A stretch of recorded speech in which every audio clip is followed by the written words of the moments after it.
Hello everyone, मैं श्रुति welcome करती हूँ आपका एडुग्रो में। ये एक ऐसा चैनल है जहाँ पे आपको 6 to 12 का सारा कंटेंट मिलेगा बिल्कुल फ्री ऑफ कॉस्ट। तो आज हम स्टार्ट करेंगे अपना चैप्टर जिसका नाम है फुटप्रिंट्स विदाउट फीट। बट इस चैप्टर को स्टार्ट करने से पहले आपको अगर हमारे चैनल से हेल्प मिली है तो प्लीज़ हमारे चैनल को लाइक, शेयर और सब्सक्राइब कर दीजिएगा और एडुग्रोन को वीडियोज़ को अपने फ्रेंड्स को भी रिकमेंड कीजिएगा। आपका एक सब्सक्रिप्शन, एक लाइक जो होता है वो हमारे चैनल के लिए बहुत ज़्यादा मैटर करता है। सो प्लीज़ हमारे चैनल को ग्रो करने में हेल्प कीजिए और अपने फ्रेंड्स को भी रिकमेंड कर दीजिए। और अगर हम क्लास 10th की बात करें तो आपको क्लास 10th के एग्जाम्स का बिल्कुल भी स्ट्रेस नहीं लेना है। ये सिर्फ और सिर्फ एक पार्ट है आपकी लाइफ का जो आएंगे और चले जाएंगे, राइट। तो स्ट्रेस नहीं लेना बहुत ज़्यादा और अच्छी डाइट लेनी है, आपको फोकस रहना है अपने एग्जाम्स के लिए और कुछ एक्सरसाइज करते रहनी है, राइट। तो आज हम स्टार्ट करेंगे अपना चैप्टर जिसका नाम है footprints without feet. Last chapter में डिस्कस किया था क्वेश्चन ऑफ ट्रस्ट, उसके वीडियोस अवेलेबल है, आप देख सकते हो। So let's start the chapter footprints without feet.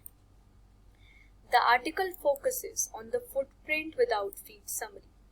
The author of the story is Herbert George Wells is an interesting story about a scientist named Griffin and his rare formula of invisibility.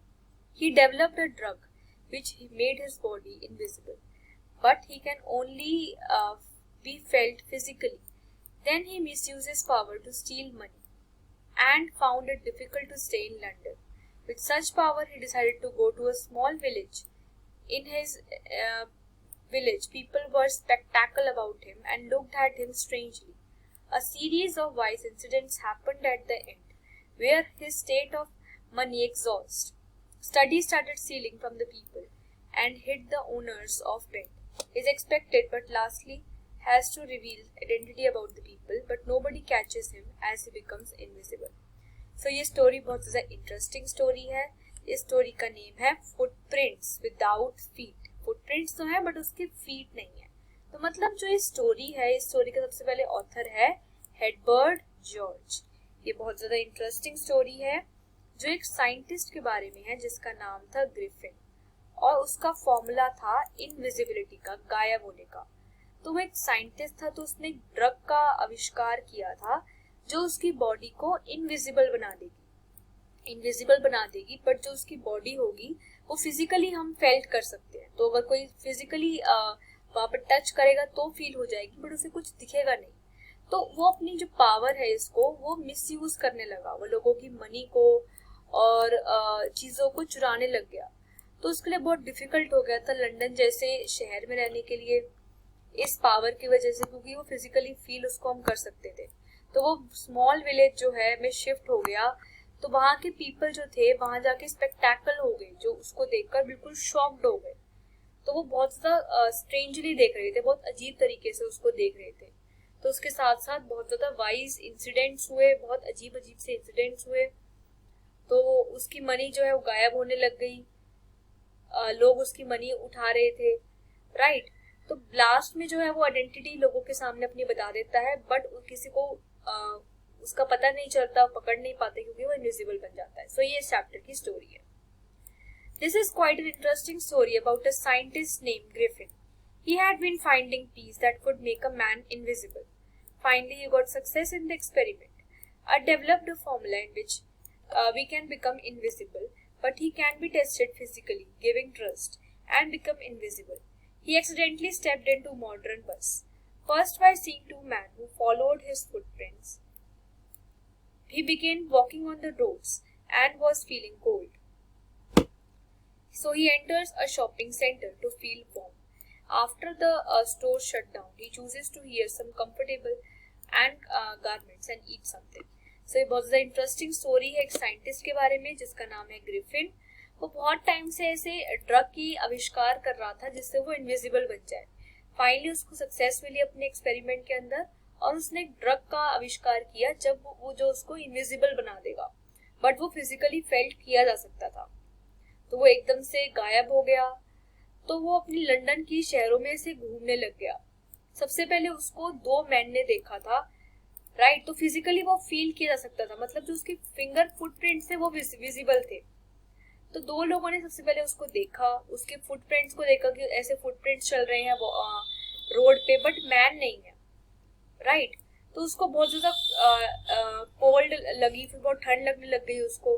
फिर वो एक shopping centre के अंदर enter किया, वहां पे उसको थोड़ा गर्म लगा। जब वो शट डाउन हो गया सेंटर, तो वहां पे वो गया और वहां पे उनकी कंफर्टेबल जो क्लोथ्स थे ट्राई करने लग गया, और कुछ खाया भी उसने। तो अपनी पावर का वो थोड़ा थोड़ा मिसयूज करने लग गया था। सो ये था इसका, ऐसा कुछ था साइंटिस्ट हमारा Griffin.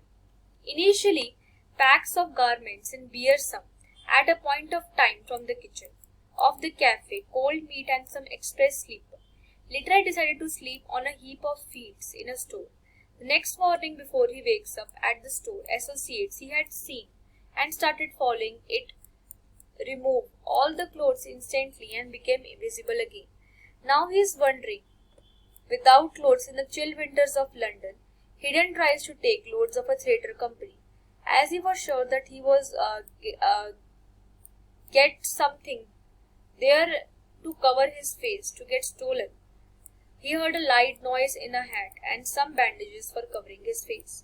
Then he goes to a shopkeeper, plays song and stole all his money. Soon he realizes London is quite a busy place to live, so he thought of moving in a village. So initially जो थे, जब वो invisible हो गया तो वो एक garment की शॉप पर गया। उस गारमेंट की शॉप बियर्डसन में थी, तो वहां की शॉप पे वो गया, उसने वहां के गारमेंट्स ट्राई किए। फिर उसे थोड़ी सी भूख लगी तो उसने कोल्ड मीट खाया कैफे के अंदर, और फिर जो है फील्ड के अंदर जो ढेर लगा हुआ था फील्ड की, वहां पर सो गया। और सुबह उठा तो क्या देखा उसने देखा कि बहुत ज्यादा गर्मी हो रही, तो उसने अपने क्लोथ्स जो है वो रिमूव कर दिए। तो वो इनविजिबल तो था ही, तो वो पूरी लंदन की स्ट्रीट्स में बिना कपड़ों के घूम रहा था, राइट। सो फिर वो थिएटर कंपनी के अंदर गया, उसने वहां देखा कि उसको अपना फेस जो है कवर करना पड़ेगा। तो उसने एक हैट ली और बैंडेजेस ली अपने फेस को कवर करने के लिए। तो एक शॉपकीपर के पास गया, उसने मनी को भी स्टील कर दिया। फिर उसे लगा कि उसके फिंगरप्रिंट्स जो है, जो फुटप्रिंट्स हैं, वो तो विजिबल है। तो लंदन बहुत ज्यादा बिजी शहर है ऐसी सिटी में रहने के लिए, तो उसको एक विलेज के अंदर शिफ्ट उसने कर लिया, right. Book 2 rooms in a hotel in a village, and there it is quite unusual for the villagers that an outsider with such peculiar appearance had come to stay in hotel. Throughout window after some time is money exhausted and started stealing from people. Further, he hid the owner and his wife when they attempt to check his room in the absence. As they cannot see anyone, the owners thought that there were spirits in the end. An unusual guest is responsible for it. At the point, the town constable is requested to inquire in regard to what is the identity. He did not do the furnishings. This maid Hernoid decides to show his identity as a headless man. He cannot catch a whole griffin as he takes off the garments and becomes invisible. तो उसे लगा कि जो London शहर है वो बहुत ज्यादा बिजी शहर है, तो उसने 2 रूम्स बुक कर लिए, एक होटल के अंदर और विलेज के अंदर। तो बहुत अजीब था, अनयूजुअल था विलेजर्स के लिए जानना कि एक आउटसाइडर आया है जिसकी अपीयरेंस, जैसा वो दिखता है, वो कितनी पेक्यूलर है, कितनी अजीब सी है। तो वो होटल के अंदर रहने आया है। और कुछ टाइम के बाद जो उनके मनी है वो भी गायब हो रहे हैं, राइट। तो जो वहां का ओनर था और जो उसकी वाइफ थी, उसने लगा कि चेक करते हैं रूम को उसकी एब्सेंस में कि उसने हमारे पैसे तो नहीं छुड़ाए, बट उसने वहां पे किसी को भी नहीं देखा। तो वहां के ओनर्स को लगा कि वहां पर भूत है, स्पिरिट्स हैं, और जो वहां पे अनयूजुअल गेस्ट है, मतलब जो साइंटिस्ट ग्रिफिन आया है, वो उसके लिए रिस्पॉन्सिबल है, राइट। तो उसने बताया कि अपनी सोचा कि उसकी आइडेंटिटी जैसा है उसको रिवील कर देते हैं। तो उसकी आइडेंटिटी एकदम से रिवील हो गई। उन्होंने देखा कि एक हेडलेस मैन है, इसका तो सर ही नहीं, वो इनविजिबल हो गया था। और उसने उसके गारमेंट्स निकाले और वो इनविजिबल हो गया। सो ये थोड़ी सी इसकी स्टोरी है। तो कंक्लूजन क्या है? The story tells about the human nature of misusing their own discoveries. तो ये बताता है कि ह्यूमन का नेचर, जो भी कोई ह्यूमन नई चीज इन्वेंट करता है, राइट, उसको मिसयूज करना चाहता है। अगर किसी के पास बहुत ज्यादा मनी है तो उसका मिसयूज करता है लोगों के साथ गलत करने में। तो किसी भी चीज का बेसिकली मिसयूज नहीं करना चाहिए।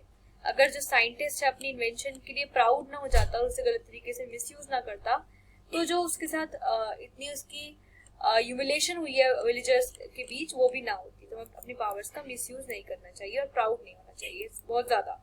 सो ये थे इस चैप्टर की समरी। So thank you.